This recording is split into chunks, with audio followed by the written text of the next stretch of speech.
1년 4개월 만에 이렇게 아틀란타 한인교회 다시 방문을 해서 보니 여러분들 한 분 한 분이 얼마나 소중하고 또 제가 이곳에 있는 동안에 또 젊고 또 일천해서 여러 가지로 부족하고 또 여전히 또 부족하지만 많이 도와주시고 사랑해 주신 여러분들을 이렇게 뵙게 되니까 얼마나 반갑고 또 기쁜지 모르겠습니다. 한 분 한 분 다 인사드릴 수는 없지만 제가 성실하고 정직하게 잘 목회하는 것으로 여러분 앞에 보답할 수 있도록 그렇게 하겠습니다. 많이 기도해 주시기를 부탁을 드리겠습니다. 잠시 기도하겠습니다. 아버지 하나님 감사합니다. 오늘 우리의 삶의 주인 되어 주셔서 오늘 거룩하고 복된 주일 주님 앞에 나와 함께 예배함으로 주님의 이름을 영화롭게 하시니 참으로 감사드립니다. 오늘 우리의 마음 문을 여시고 들을 길을 여셔서 하나님 귀한 은혜 마음껏 누리는 시간 될 수 있도록 성령님 좌정하여 주시옵소서. 오늘 하나님께서 우리 예배를 기쁨으로 받아 주실 줄 믿사오며 예수님의 이름으로 기도드렸습니다. 아멘.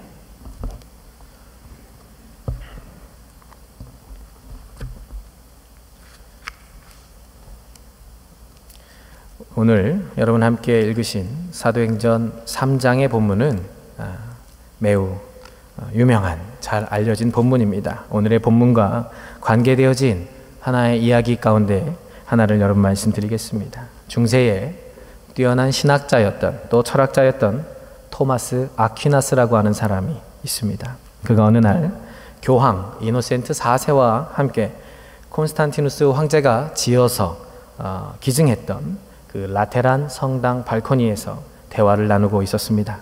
때마침 각국에서 보내온 헌금 주머니들이 속속 성당으로 도착하고 있었고 이를 바라보고 있던 교황 이노센트는 아퀴나스에게 이렇게 말했습니다. 선생 보십시오. 베드로 사도께서 은과 금은 내게 없다고 말씀하셨는데 이제 교황청은 금과 은이 넘쳐나고 있습니다.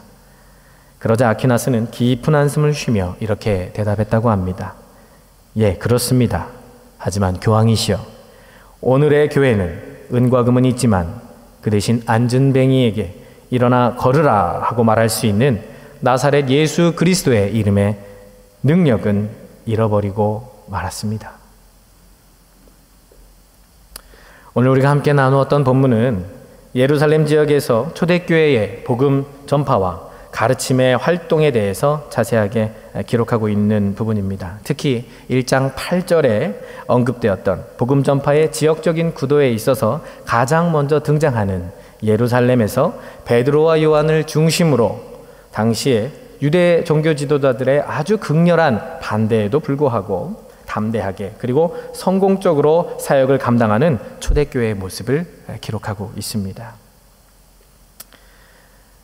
사실 저자인 누가는 2장 말미에 초대교회 당시 사도들을 통해서 여러 가지 기사와 표적이 있었다는 것을 암시는 하지만 구체적으로 그 내용을 정보를 주지는 않습니다. 그러므로 오늘 앉은뱅이가 일어나는 본문의 기적은 사도행전에 기록된 가장 첫 번째 사건이 되는 것이죠. 오늘 본문은 사도행전 3장만 제가 선택했지만 사실 오늘 구원의 주인공이 된 앉은뱅이와 비교하고 싶은 사람이 한 명이 있는데 바로 마태복음 15장에 등장하는 귀신 들린 딸을 고치기 위해서 예수님 앞에 찾아 나왔던 가나안 여인에 대한 이야기입니다. 두 사람의 큰 차이점은 첫 번째로는 가나안 여인은 딸을 고치기 위한 부모의 심정으로 예수님 앞에 나왔습니다. 그리고 앉은뱅이는 장애의 문제를 지닌 당사자였고요. 그리고 또 두 번째로는 여인의 딸은 귀신 들린 영혼의 장애가 있었다면 앉은뱅이는 말 그대로 육신의 장애를 가지고 있었다는 사실입니다. 그리고 마지막으로 그 이방 여인은 딸을 위해서 예수님을 직접 찾아왔고 앉은뱅이에게는 성령 하나님의 은혜가 베드로 사도를 통해서 직접 찾아오셨다는 그런 차이점이 있습니다. 우리가 이 땅에 머무는 동안 우리의 몸은 영혼의 그릇이 되어줍니다. 그래서 영이나 몸은 소중한 것이죠. 그런데 성경은 영적인 것을 먼저 사모하라고 우리에게 가르쳐주고 있습니다.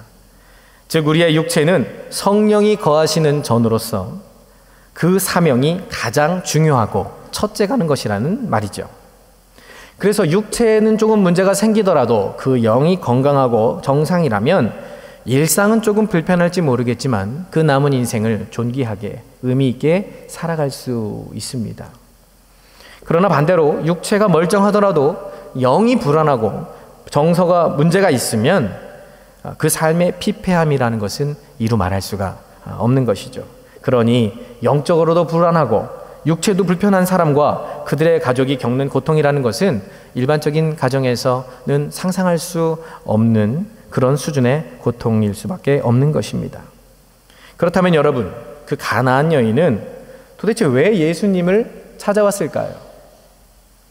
저는 그 여인에게는 그럴 수밖에 없는 상황이었다라는 그런 생각이 듭니다. 왜냐하면 이 여인 입장에서는 귀신 들린 딸을 고치기 위해서라면 안 해본 일이 없었을 것입니다. 어머니 된 마음에 정말 그 딸의 귀신 들린 것을 고치기 위해서라면 무엇이든지 했을 것이란 말이죠. 귀신은 영적인 존재이기 때문에 우리의 연약함과 약점을 너무나 잘 알고 있습니다. 그렇기 때문에 우리가 그것들을 직접 상대하려고 하는 것은 교만이 아니라 무지에 가깝다라고 할 수 있죠. 하지만 한 번 더 생각해 보면 예수님은 그런 악한 존재들에 대해서 누구보다도 잘 알고 계신 분이었습니다. 자, 말씀만으로도 그것을 물리치시는 예수님. 이 부분에서 우리는 이 가나안 여인의 현실과 믿음의 그 경계가 사라지고 오직 예수님만이 그 자리에 남아 있을 수 있는 그 여인의 그 마음을 우리가 바라볼 수 있게 되는 것이죠. 이 여인에게 있어서 예수님은 유일하신 해답이라는 것이 깨달아졌고 그 여인은 그 해답을 얻기 위해서 예수님을 직접 찾아 나섰던 것이었습니다. 여러분에게 예수님은 과연 누구이십니까? 어떤 존재이고 또 어떤 의미입니까? 사도행전이 우리에게 힘과 소망이 되는 이유는 복음서에서 정말 우리의 연약하고 부족한 믿음으로 인해서 예수님은 하시는데 제자들은 하지 못하는 그런 모습 속에 우리의 무기력함을 보다가 사도행전에 오면 제자들이 1장에 성령을 받고 그들이 복음서에서는 못했던 성령의 그 능력을 새롭게 이루어가는 말씀으로 가득 채워져 있기 때문입니다. 그러나 한편으로는 우리의 마음에 염려와 두려움과 불안이 찾아오기 시작하면 사도행전에서 성령께서 그렇게 하시던 주신 능력으로 제자들은 그 일들을 했는데 그 못난 제자들도 했는데 우리는 왜 못하나 하는 그런 생각을 하며 자책하며 낙심할 수도 있겠지요. 여하튼 결국 사도행전의 정말 중요한 내용은 세상의 권세를 통해서 복음이 전해지는 것이 아니라 복음은 핍박과 고난 속에서 꽃을 피우고 열매를 맺는다는 사실을 사도행전은 증거하고 있는 것입니다. 세상의 조건으로 복음이 전파된 것이 아니라 예수로 인해 죽고 성령 안에서 새로운 삶으로 거듭난 영혼들의 생명까지 내건 희생과 헌신으로 인해 복음이 전해졌다는 것을 사도행전은 명명백백하게 기록하고 있습니다. 곧 예배당, 이렇게 아름다운 예배당 건물이 또는 각 교회마다 있는 멋지고 훌륭한 프로그램들이 사람을 모은 것이 아니라 예수의 복음이 오늘 우리를 이 자리에 모여 있는지 아닌지에 대해서 점검하게끔 해주는 책이 바로 사도행전이란 말입니다. 안락함과 나태함 속에서 우리의 모임의 이유와 본질이 흐려진다면 예수님이나 사도들처럼 우리도 할 수 있는 이유보다 우리는 그렇게 할 수 없다라는 이유 혹은 핑계가 더 앞선다면 우리의 사도행전은 더 이상 행전이 아닌 정전으로 끝나게 될 것이라는 사실을 우리는 반드시 기억해야 하겠습니다. 예수님이 복음을 전하는 우리의 삶을 가리켜서 사람 낚는 어부의 비유를 하셨죠. 그것은 당시의 현장에 있는 사람들에게는 너무나도 친숙한 방법, 어부였으니까 가장 친숙한 방법으로 설명해 주시기 위한 그런 이유가 있기도 했지만 저는 개인적으로 생각할 때에 더 중요한 것은 어부에게 있어서 고기를 잡는 일이란 해도 그만 안 해도 그만인 일이 아니라 반드시 해야만 하는 일이라는 것을 알려주기 위해서라고 저는 그렇게 생각을 합니다. 바꿔 말하면 먼저 구원받은 사람들에게 있어서 영혼을 구원하는 일을 위하여 헌신하는 것은 해도 그만 안 해도 그만인 일이 아니라 우리의 삶 전부를 들여서라도 반드시 해야만 하는 일이라는 말입니다. 사도행전은 그것을 정확하게 기록하고 있는 것이죠. 이 지점에서 우리가 반드시 기억해야 하는 한 가지 사실이 있는데요. 성령님께서 하시는 사역은 자연스럽게 우리에게 임하시지만 그 권위와 능력만큼은 절대적이라는 사실입니다. 우리는 이것을 분명히 반드시 이해해야만 합니다. 나는 먼저 구원받고 영생을 누리고 있으면서 때가 되면 하나님께서 알아서 하시겠지 하는 생각은 마치 생명을 걸고 하는 위험한 도박과도 같이 위태로운 것입니다. 자연스럽게 당신의 뜻을 하나님께서 이뤄 가시지만 그것을 하나님께서 참으시고 기다려주시는 이유는 우리로 하여금 그 사건들과 그 상황들을 통해서 은혜의 때요, 은혜의 수단으로 삼고자 하시는 하나님의 계획하심이라는 것을 우리가 믿고 깨달아야 한다는 것입니다. 귀신 들린 딸이 언젠가는 낫겠지. 언젠가는 제정신이 돌아오겠지. 내가 해볼 건 다 해봤으니까 언젠가는 괜찮아지겠지라고 하면서 삼시세끼 밥이나 굶기지 않아야겠다라고 밥만 먹여주고 있다면 그것은 그 어머니 역시 귀신 들린 것과 다름이 없단 말입니다. 내용을 가만히 보니 아버지도 아니고 어머니가 직접 예수를 찾아 나선 것으로 보아서 이미 가정은 정상적인 상황이 아니라는 것을 우리가 볼 수가 있습니다. 그러니 당연히 남편도 없고 집안에 딸을 고치는 것 때문에 재산도 다 탕진했을 것이고 그리고 자신과 딸의 건강도 최악에 이르른 이 상황에서 악한 영들을 물리쳐 주시고 병을 고쳐주시는 예수님을 만난다는 것은 이 여인에게는 유일한 희망이었던 것이죠. 그래서 때마침 이방 사람들의 지역에 예수님이 오신다는 그 얘기를 듣고 이 여인은 예수님을 찾아 나섰던 것이었습니다. 그런데 여러분 그 내용을 아시겠지만 온갖 수모와 멸시를 당합니다. 누구로부터요? 예수님으로부터. 그래서 예수님이 자식의 떡을 떼어다가 개에게 주지 않는다라고 얘기를 하시며 그 여인의 믿음을 시험하시죠. 그때 그 여인이 끝까지 주님 앞에 낮아지고 겸손하고 정직하고 간절함을 가지고 이 여인이 예수님을 붙잡았을 때 예수님께서는 그 여인의 믿음을 보고 예수님께서는 그 병을 고쳐주셨습니다. 그것뿐이 아니라 예수님께서는 이 여인을 가리켜 최고의 칭송을 더하여 주면서 그 여인을 높여주시기도 하셨습니다. 말 그대로 주님의 마음을 이 여인의 믿음이 시원하게 해드렸던 것이죠. 믿음이 없이는 기쁘시게 못하나니 하나님께 나아가는 자는 반드시 그가 계신 것과 또한 자기를 찾는 이들에게는 상 주시는 이심을 믿어야 할지니라. 아멘.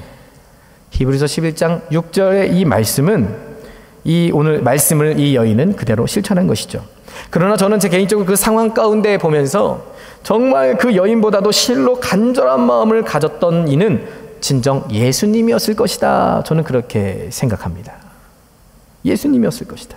곧 그녀와도 같이 그 이방 여인, 가나안 여인과도 같은 믿음의 사람들을 정말 간절히도 보고 듣고 만나고 싶어 하셨다는 말이죠. 예수님은 그 여인의 소원을 들어주시면서 무슨 대가나 돈을, 물질을 요구하시지 않으셨어요. 그저 오직 겸손함으로, 정직함으로, 간절함으로 그의 앞에 나올 때에 누구든지 수고하고 짐진 자들을 고쳐주셨던 예수님은 다 고쳐주셨다는 것입니다. 들어주셨다는 거예요. 오직 믿음만을 보셨다는 것입니다. 여러분, 이 얘기는 뜬구름 잡는 추상적인 이야기가 아니라 성령께서 오늘 저와 여러분에게 이 시간 강력하게 도전하시는 내용, 그 무엇인가가 있다는 것을 우리는 잘 알고 있습니다. 아무도 알아주지 않지만 하나님이 나를 찾아오셔서 내가 하나님 앞에 간절히 나아가서 그 주님의 은혜를 경험했던 시간들을 우리는 다 가지고 있기 때문입니다. 믿음만으로 나아가는 삶, 그때가 여러분들에겐 과연 언제였습니까? 마치 300명의 용사만을 선발해서 믿음으로 싸워서 마지막 한 명까지 무찌르기 위해서 생명을 다해 싸웠을 때 여러분 그 사실을 아십니까? 정작 기드온과 300명 산 그중 누구 하나도 다치거나 죽지 않고 승리를 거두었다는 그 사실 말입니다. 여러분, 우리가 믿음으로 하나님 앞에 섰던 때를 기억하며 하나하나 지금 내가 구체적으로 담대히 순종하며 주님께서 보시기 원하시는 믿음 어떻게 보여야 할 것인가 우리가 함께 고백하며 나아가기를 원합니다. 그렇다면 주님이 간절히 보기 원하시는 믿음은 과연 무엇입니까? 주님이 보기 원하시는 믿음. 결론부터 간단히 말하자면 주님이 보시기 원하시는 믿음은 내가 믿고 싶은 것을 믿는 것이 아니라 주님이 믿으라고 말씀하시는 것을 믿는 것이 바로 주님이 보시기 원하시는 믿음입니다. 오늘 사도행전 본문에서 보면 주목할 만한 내용이 한 가지 있는데요. 그것은 바로 베드로의 변화된 영적 능력입니다. 베드로는 예수님과 관련된 모든 관계를 부정하고 부인하고 배신했던 사람이었어요. 그런데 본문의 사건을 보면 그냥 적당히 지나칠 수도 있는 한 나면서부터 장애를 가진 거린 한 사람을 그냥 지나치지 않고 그 한 영혼도 소홀히 하지 않고 예수님의 복음을 증거하고 있는 것을 오늘 우리가 볼 수가 있습니다. 특히 앞서 마태복음의 가난한 여인과는 달리 굳이 자신이 가진 장애를 극복하고자 하는 어떤 의지나 소망을 발견할 수 없는 그냥 그런 사람. 그래서 4절에 베드로와 요한이 주목하여 우리를 보라라고 말할 때에도 그냥 그저 뭐 하나 얻을까 하는 마음으로 그들을 바라보는 그 모습. 어디를 본문 살펴봐도 그가 자신의 삶에 대한 변화에 대한 믿음이나 의지나 욕구를 찾아볼 수가 없습니다. 아마 나면서부터 선천적으로 장애가 있다 보니 또 가난한 현실로 인해서 국어를 하면서 살다 보니 자존감이 낮아져서 그랬을 수도 있고 또 오랜 시간 흐르다 보니까 현실적인 이유로 인해서 그런 것들 그냥 생각하지 않고 무디게 살아갔을지도 모르겠습니다. 그래서였을까요? 오히려 7절에서 그의 손을 잡아 일으킨 것도 구걸하던 안진뱅이가 내가 일어나겠습니다 한 것이 아니라 전적으로 베드로가 주도해서 그를 일으켜 세우고 있는 것을 우리가 오늘 말씀을 통해서 볼 수가 있었습니다. 그런데 더 흥미로운 것은 베드로가 성령을 받은 후에 기도를 하는 습관을 계속해서 이어가고 있었다는 사실입니다. 유대인들은 매일같이 하루 3번 기도를 했지만 베드로의 기도는 그들의 기도와 분명 같지 않았을 것이라고 저는 생각합니다. 예수님의 3가지 공생의 사역을 우리가 보통 얘기할 때 첫 번째 뭐죠? 가르치시고, 두 번째 병 고치시고, 세 번째로는 천국 복음을 전하신 것이라고 이야기합니다. 그러나 이것은 다른 얘기로 바꿔 말하면 예수님께서 기도하시고 말씀 증거하시고 그 기도와 말씀 가운데 나온 능력을 행하신 그 3가지로도 우리는 예수님의 공생의 사역을 설명할 수 있는 것입니다. 그래서 예수님께서 그 공생의 사역 가운데 하셨던 요 일들을 베드로가 그 훈련의 핵심을 이해하고 기도와 말씀을 행하는 삶을 살아가고 있다는 것을 우리가 눈여겨볼 필요가 있다는 것입니다. 그리고 결국 그는 무엇이라고까지 고백합니까? 은과 금은 없지만 내가 가진 것으로 너에게 주겠노라 라고 선포하면서 나사렛 예수의 이름으로 일어나 걸어라 라고 명령을 하며 그를 직접 일으켜 세웁니다. 누구의 믿음입니까? 저는 베드로의 믿음이라고 생각합니다. 베드로의 믿음이 그 안진뱅이를 일으켜 세웠다라고 저는 그렇게 생각합니다. 특히 은과 금이 내게 없다라는 그 고백은 성령께서 베드로에게 그 성령님의 뜻을 깨닫게 하셨을 때에 그가 망설이지 않고 즉각적으로 그에게 찾아가서 순종했다라는 것을 증거해 주는 것이죠. 그래서 그의 그 믿음으로 말미암는 순종을 통해서 예수의 이름 안에 담겨 있는 그 전능하신 하나님의 능력이 그 안진뱅이에게 일어났던 것입니다. 여러분, 이 은과 금이 없는 시간은 믿음으로 오롯이 설 수 있는 은혜의 시간입니다. 오직 성령의 능력 안에서 모든 것이 가능한 진정한 복음의 능력을 맛보는 시간인 셈입니다. 그렇게 전적인 성령님의 인재를 경험하게 되자 베드로의 삶은 실제로 사람 낚는 어부로서의 사명을 수행하게 됩니다. 이처럼 성령님의 일하심은 언젠가 절대적으로 우리에게 임하시고 또 그에 순종할 때에 우리의 삶을 은혜의 통로 또 은혜의 수단으로 삼으셔서 하나님의 나라를 이루어 가시는 것입니다. 여러분, 오늘날 우리가 살아가고 있는 이 시대는 실용이라는 제목으로 자신의 주머니만 채워진다면 좌와 우도 개의치 않는 시대를 우리는 살아가고 있습니다. 어느샌가 진보는 개척자의 길을 버리고 양지를 쫓아가고 있고 보수는 곳간을 독점하고 자기 배만 불리려고 하는 그런 현실 말입니다. 금과 은에 밀려 나의 생명이요 가장 귀한 보배라고 고백한 예수는 어딘가 처박아 두고 있는 것은 아닌지 우리는 돌아보아야만 하겠습니다. 여러분은 과연 지금 은과 금이 없는 시간을 맛보고 계십니까? 아니면 맞이하실 준비나 각오가 되어 있으십니까? 여러분, 모세의 인생, 그 모세의 인생에 있어서 가장 위대한 순간을 꼽으라면 애굽의 왕자로서 있을 때나 아니면 광야에서 피신해서 살 때나 그것도 아니면 하나님의 능력을 힘입어서 그가 바로 앞에 가서 10가지 재앙들을 행하면서 그 이스라엘 히브리 백성들을 광야로 약속의 땅으로 이끌고 가는 그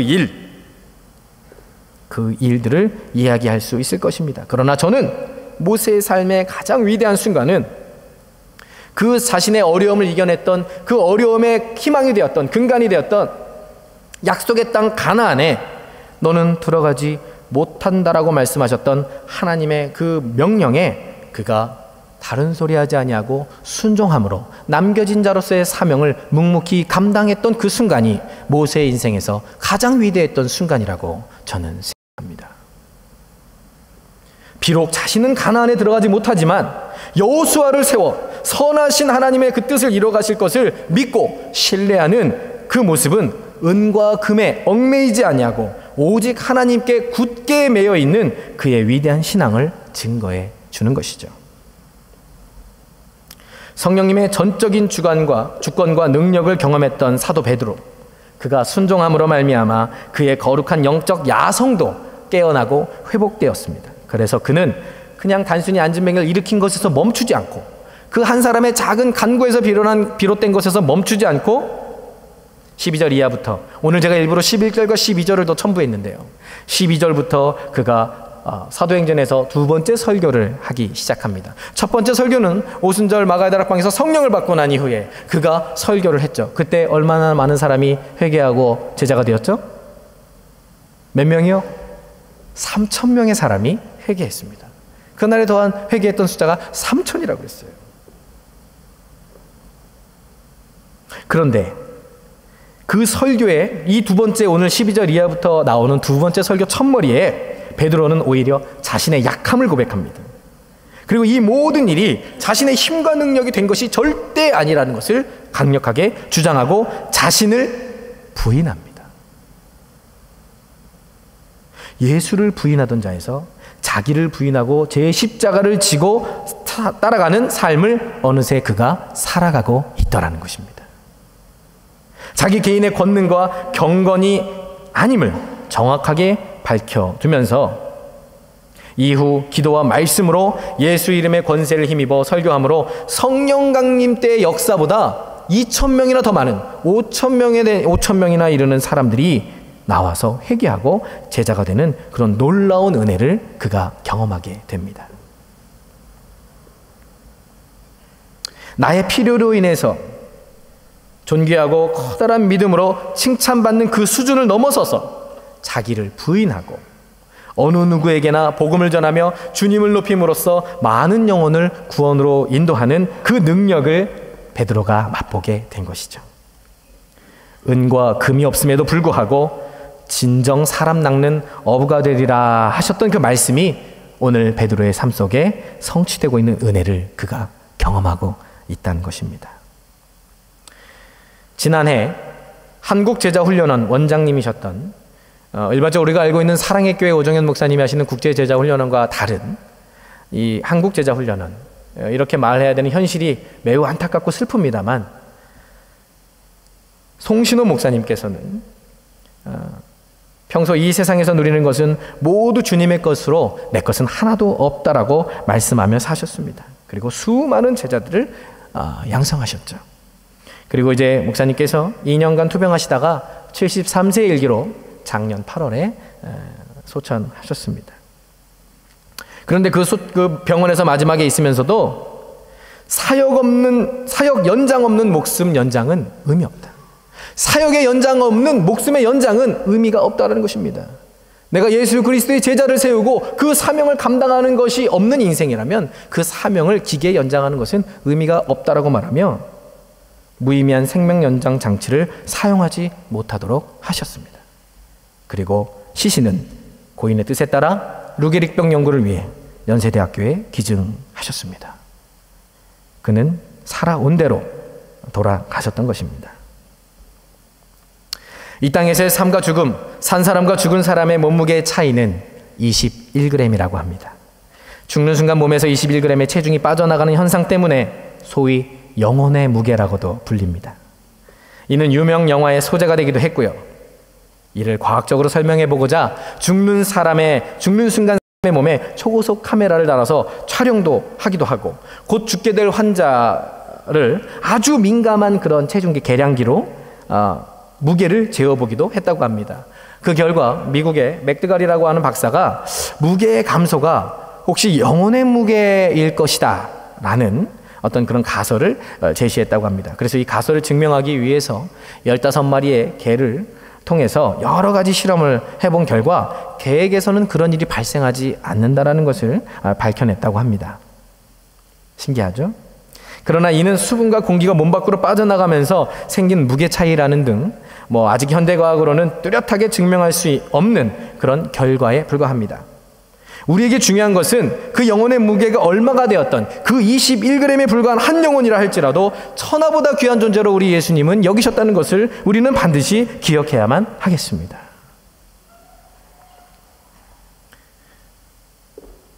복음 전파의 그 사명이 우리에겐 가장 중요한 것이라는 것이죠. 교회가 커졌으니까 더 우리가 커질 필요가 없다라는 것에 초점이 맞춰지는 것이 아니라 한 영혼에 불과한다 할지라도 더 구원하는 일에 우리가 가진 것들이 쓰임받는 일에 우리의 중심이 모여져야 한다는 것입니다.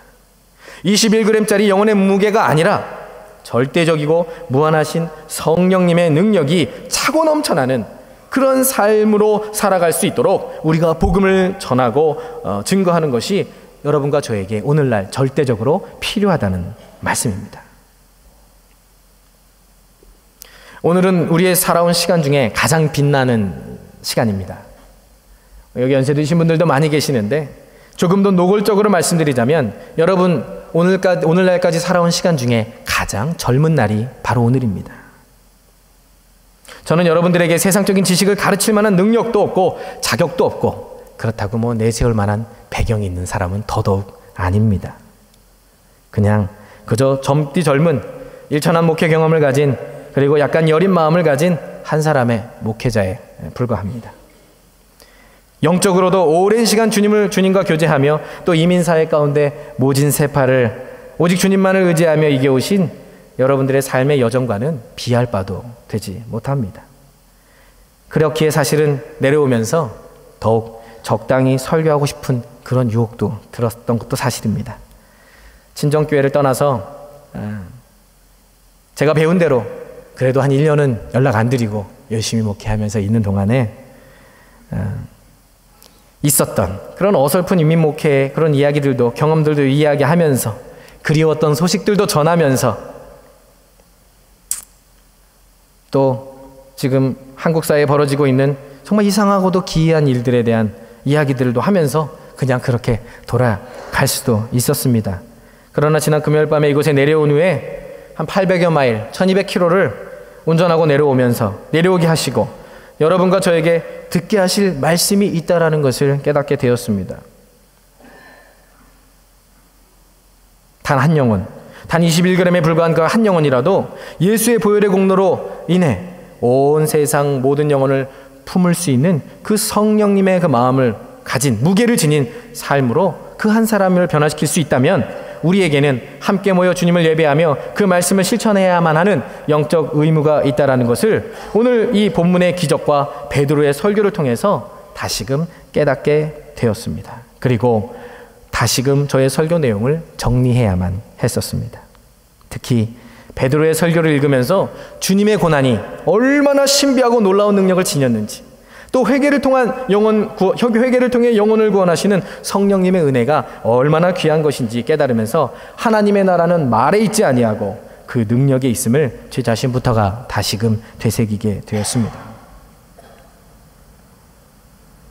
어느 한 예화를 들고 말씀을 정리하고자 합니다. 미국의 어느 부호가 유럽을 여행하던 중에 어느 한 지역에서 오래전부터 관람하고 싶어 했던 예수 그리스도의 순환에 대한 매우 유명한 연극을 보게 되었습니다. 그래서 감명 깊게 그 연극을 보았던 부호는 예수님 역할을 맡았던 배우와 기념 촬영이라도 하나 담으려고 연기자 대기실을 찾아갔습니다. 그런데 이제 떠나야 되는 시간이 다 되었는데도 그 연기자가 나타나지 않자 초조해하던 차에 대기실 한켠에 세워져 있던 소품으로 쓰였던 십자가를 발견하게 되었답니다. 그래서 그 십자가라도 들고, 배우가 없으면 저 십자가라도 들고 좀 사진 하나 찍고 가야겠다, 그런 마음으로 십자가를 짊어지는 순간 그는 뜨거운 눈물을 흘릴 수밖에 없었습니다. 왜냐하면 그 십자가는 보기와는 다르게 너무나도 무겁고 거칠었기 때문입니다. 조금이라도 예수님의 심정을 느끼고 그냥 연기가 아니라 진짜 예수님의 그 마음을 담고자 하는 마음으로 그가 무대에 자신의 신앙 고백을 담아 올렸기에 많은 사람들이 그 연극을 통하여 은혜를 받고 변화를 받고 도전을 받았다는 사실을 이 부호가 깨닫게 되었기 때문입니다. 기도와 말씀을 통한 진실한 신앙, 그것이 바로 주님께서 보시고자 하는 믿음이 절실한 시대가 여전히 계속되어지고 있음을 우리는 깨달아야만 하겠습니다. 사랑하는 여러분, 기도와 말씀은 우리의 삶의 능력이 됩니다. 오전 9시, 오후 3시, 그리고 해질녘 하루 3번 기도를 드렸던 유대인들, 그리고 그 기도하러 가는 길목에 앉아 생계를 위해 구걸하고 있던 지체장애인, 그런데 제가 만약 유대인들에게 당신들이 드린 그 기도와 안진뱅이가 했던 구걸은 본질적으로 같은 기도다라고 말한다면 아마 유대인들은 발칵 뒤집히거나 아니면 저를 무시하고 비웃어버리고 말 것입니다. 하지만 여러분, 그들의 기도 속에 예수가 없다면, 구원의 기쁨과 소망이 없다면, 영원한 생명에 대한 감사와 고백이 없다면 그 두 기도는 실상 다를 바가 없는 것입니다. 하지만 성령님을 의지하며 겸손히 그리고 정직하게 기도할 때에 우리는 나의 필요를 넘어 주님의 간절한 마음을 헤아리고 분별할 수 있게 됩니다. 자, 그렇다면 오늘 여러분은 어떤 기도로, 또 그 기도로 말미암는 능력을 행하시겠습니까? 바라기는 저와 여러분들의 기도의 향기가 하늘에 닿기를, 그리고 산과 바다를 옮기듯이 영혼구원의 능력을 행하는 믿음의 기도가 되기를 원합니다. 그리고 비록 그 믿음이 겨자씨만 할지라도 그 작은 씨앗 안에는 하나님이 창조하신 생명이 있음을 믿고 모든 씨는 어두운 곳에서 싹을 틔운다는 우리 주님의 섭리를 기억함으로 고통과 고난 속에서도 주님의 강력하신 주권과 보호하심을 믿고 오늘 저와 여러분에게 주어진 자기 십자가를 지고 담대히 예수님과 함께 그 길을 걸어가시기를 중심으로 기원합니다.